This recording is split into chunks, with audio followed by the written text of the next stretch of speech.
noise for Pikelet.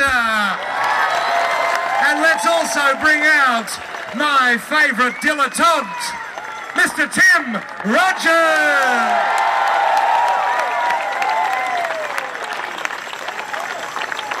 Thank you. Excuse me. There are 4.5 million beautiful stories out there in this big naked city. And every night and day we have the opportunity to frock up and hear a couple of hundred of them set to jazz, grindcore, hardcore, folk, metal, hip-hop and 3-chord rock and roll. The stories told in smaller venues offer us the chance to connect with them directly and maybe be transcended by them.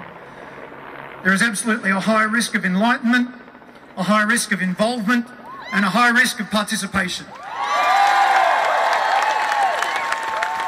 One of my favourite of the 4.5 million stories is of a young lady playing drums in post-hardcore experimental groups, starting her own thing, naming it after my favourite 4 a.m. snack in homage to the midget pancakes her mum made when the pantry was low. She in turn wanted to write and perform such sweet tunes for her mum when her health was low.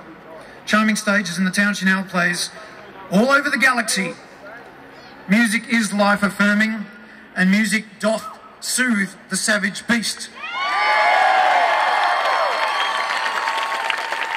You will know her as Pikelet, but I know her as my new hero, Miss Evelyn Morris, everybody. Thank you. I don't actually really have any grand statements to make. I kind of just wanted to come out here and talk about my experience because I know that it's the same as so many of you. Like, I'm looking at all these people and seeing all these people I know are musicians as well. And are musicians that only ever play to less than 100 people, you know, and we love it. That's what we want to do. But when I was a kid, I actually wanted to be the drummer for Led Zeppelin. That's all I wanted, and by the time I was about 16, I kind of realised that wasn't going to happen. I was a little bummed out. Yeah, I mean, I'm still trying, but they've broken up, so... So I started trying to look locally, and I didn't really know, like, where do you find a band? Where do you find bandmates? Where do you find places to play even? And actually it was really easy. You know, I went to the record stores, looked at some notices for drummers wanted, and I made some new friends through all of that. I didn't actually win any of the auditions though. For the last 9 or 10 years, I've been playing in 6 or 7 bands at a time, and it's been the most enriching experience of my life. I've met the best people that I know. Like, I've met the best people that I think I've met, you know, I think in the world. Like, and all these people have enriched my life in ways that I can't even describe. And one of the main ones is that they're constantly challenging me musically, and this community is a community that challenges each other and inquires into music and explores expression, human expression. It's really important, because if you're expressing yourself, you don't want to beat each other up, you know?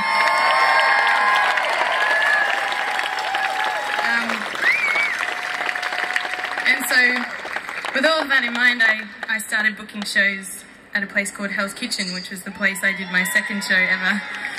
And it's a tiny place, it's 50 people capacity. So the whole intention of these shows was to have a place for bizarre music, or for people to do their first show ever, or to people to try new things.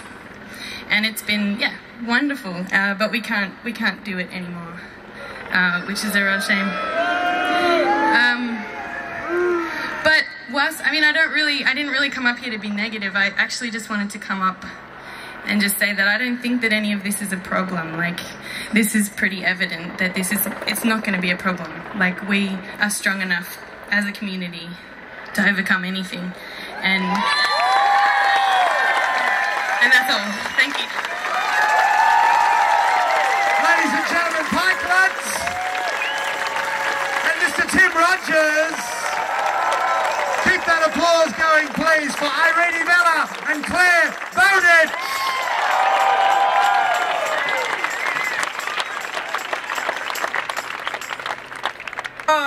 Hi Melbourne, how you going? Yes, Claire Claire Bowditch is the name, and when I was 2 and first started playing in Melbourne, down at the Gaslight Radio in stores, I always knew that I was part of something special. I haven't prepared anything to say because I think just by looking at me and me looking at you, we know we belong to the same tribe. This is our little gang. Thank God for community radio. Thank God also for people like the S.L.A.M organisers, who were the ones who got everything going here today.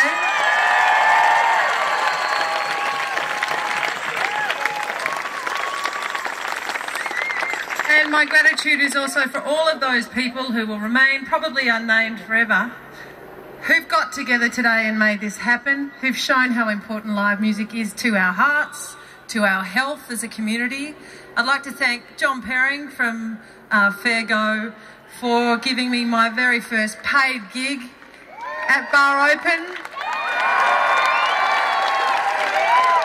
That $450 was the money that we spent on recording our first album, John. I then went on to marry the drummer, and that makes me the woman I am today. So I've got a lot to thank the Melbourne music scene for. So thank you. It's an honour to be part of you. The most important thing about today is also the fact that all of us here get to look forward to seeing what kind of songs this audience are going to write in the next 100 years. That's pretty exciting. Now you've got places to play. I'd like to pay my respects to all the venues in Melbourne that have closed today. Not today, but you know, that have closed. I remember seeing Jeff Buckley play down at Gaslight there. I remember seeing our beautiful dear Auntie Ruby Hunter and Uncle Archie playing at the Continental. God bless them, and condolences to Archie. And it's these kind of women and men who make up our music scene, and I've got one such woman here on stage with me. She's the original sweetheart from that ARIA award-winning band, the Habibis. It's Arian Bella, who's here to talk to you a little bit about world music and what she knows about the world generally.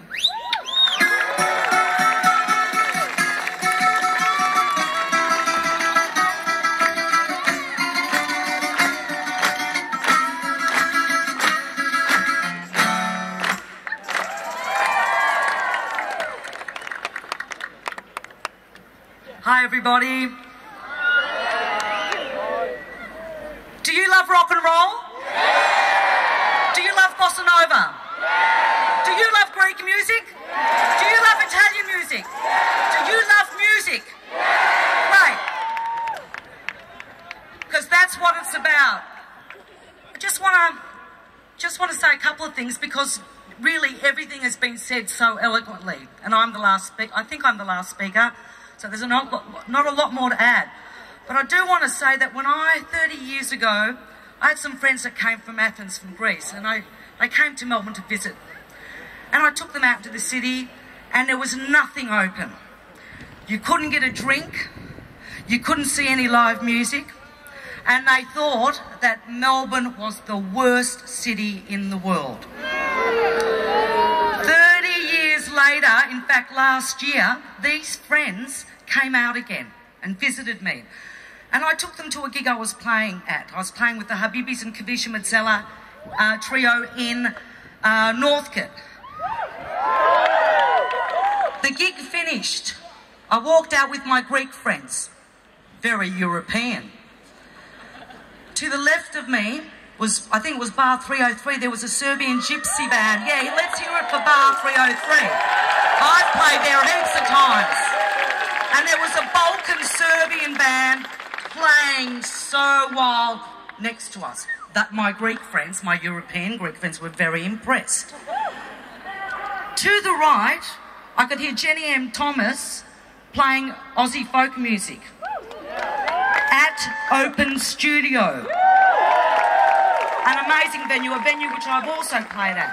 Across the road at Wesleyan, I heard some amazing bluegrass music. They were very impressed. We went on, and I took them to hear some jazz at Bennett's Lane. Yep. And it was amazing, and they were very, very impressed, because they wouldn't get to hear